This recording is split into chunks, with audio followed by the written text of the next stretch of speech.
Lord Almighty, maker of heaven and earth, I have prayed every morning, every night, through the plague, through the bad harvest, and still nothing. Are you busy? I understand. I'm not asking for gold, just make the goats stop dying. Please, I'm begging you, just show me one sign, anything, a whisper, a light. I had too much beans, bro. I'm sorry.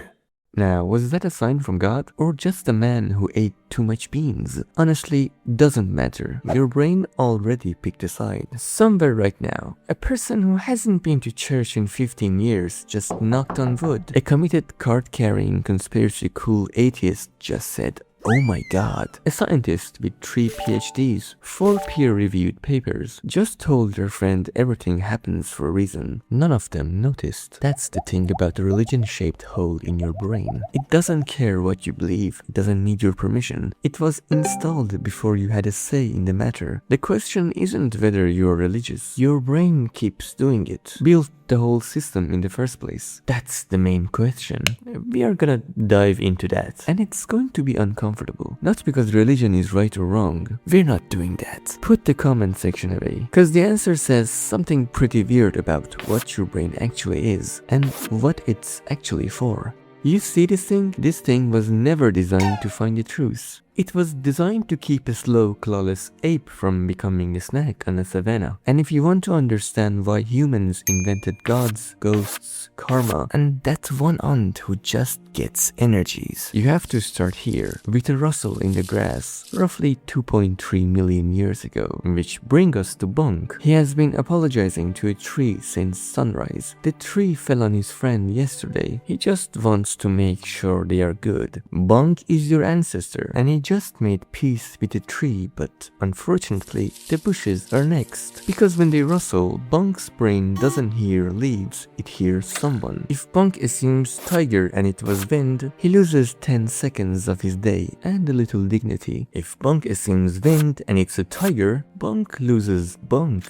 All of Bunk. So evolution did the math and installed what scientists called a hyperactive agency detector, a little alarm system in your skull that screams someone did this at every rustle, shadow, creak, and unexplained noise in your apartment at 3 a.m. It's set to maximum paranoia, because in evolutionary terms, overreacting is cheap and underreacting is lunch. That alarm never got uninstalled. It's still in there. Which is why when your laptop crashes, you don't think it's a hardware problem. On that moment you think, this thing hates me. You just assigned a soul to a rectangle. You're what? You're a priest now? But okay, sure. We see things that aren't there. But religion isn't just fear. It's meaning. It's community. It's the potato salad at the church picnic. Fair enough, because the tiger detector was only the opening act. The headliner is the other piece of hardware evolution bolted on, the part of your brain that reads minds. Humans are obscenely good at guessing what other humans are thinking. You can look at someone's eyebrows for 0.5 seconds and know they are mad about the group chat. This superpower theory of mind is why we can cooperate, gossip,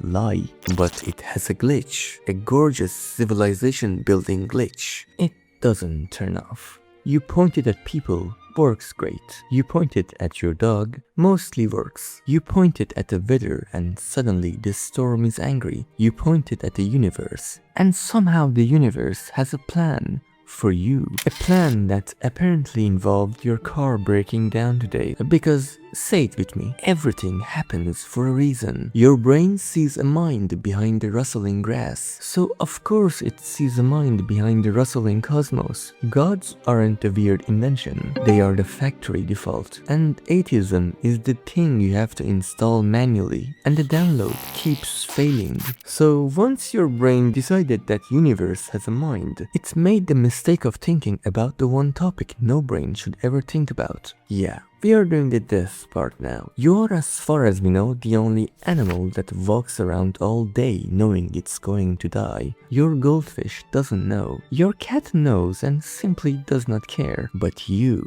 got the big brain, the self-awareness, the ability to plan for the crushing knowledge that the future eventually stops including you. Psychologists call the workaround terror management, which is a very calm name for the elaborate mental scaffolding your species built so it could get out of bed. And religion is the deluxe scaffolding package. Afterlives, reincarnation, ancestors watching over you. Every culture on earth independently invented some version of death isn't the end, because they all had the same brain screaming the same question, and you just stop was not an acceptable answer to a creature that can imagine its own funeral in 4K. And we did not escape this one. We just rebranded it, leaving a legacy, making a difference. My work will outlive me. I'm going to be uploaded to the cloud someday. Oh, fine. Fake lions, chatty cosmos, death cope.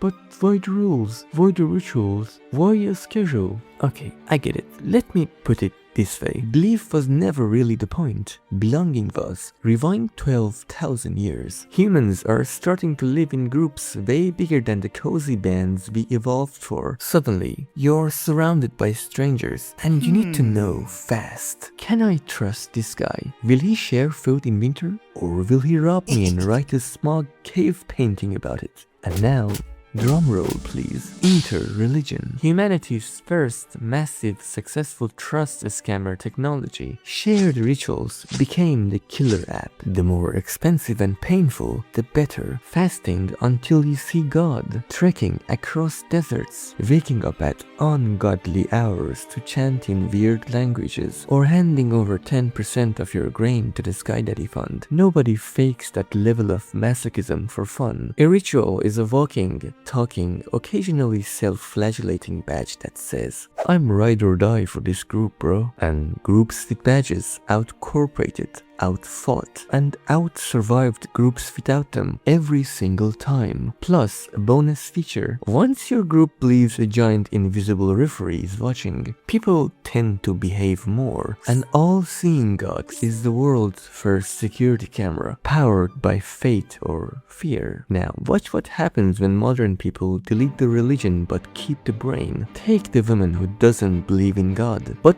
won't make a single major decision without consulting an app that tracks rocks floating 240 million miles away. She doesn't pray, she manifests. She doesn't attend services. She attends a workshop on aligning her chakras with her financial goals. The universe, she will tell you, is sending signs. Or the guy who traded Sunday Mass for a 19-minute morning routine he will not shut up about. Cold showers, purification, meditation, prayer, journaling, confession, but to himself. The prophets are podcasters in backward hats. This scripture has atomic or unleashed in the title, and the promise is the oldest one there is. Suffer these small daily deaths of comfort, and you will be saved. From what? Mediocrity, weakness, the unforgivable sin of not optimizing your potential, bro. Two different people, same church. And once you start saying it, the rituals are everywhere. Veganism isn't a diet. It's a moral universe with saints, sinners, and schemes over honey. Fandoms aren't hobbies. They are denominations that excommunicate heretics for liking the wrong season. And political identities come with dress codes and total certainty that the other side isn't just wrong, but evil. Honestly, none of this is bad. If CrossFit keeps you alive and astrology keeps you sane, great. The brain needs something to do with all that meaning-making hardware, and the boutique fitness cult is less likely to start a crusade than the original models. The software updates.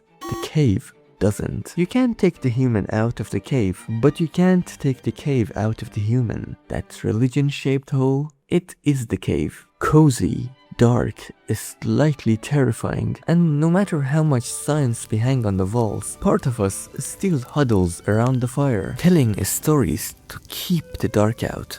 Thanks for watching. See you soon.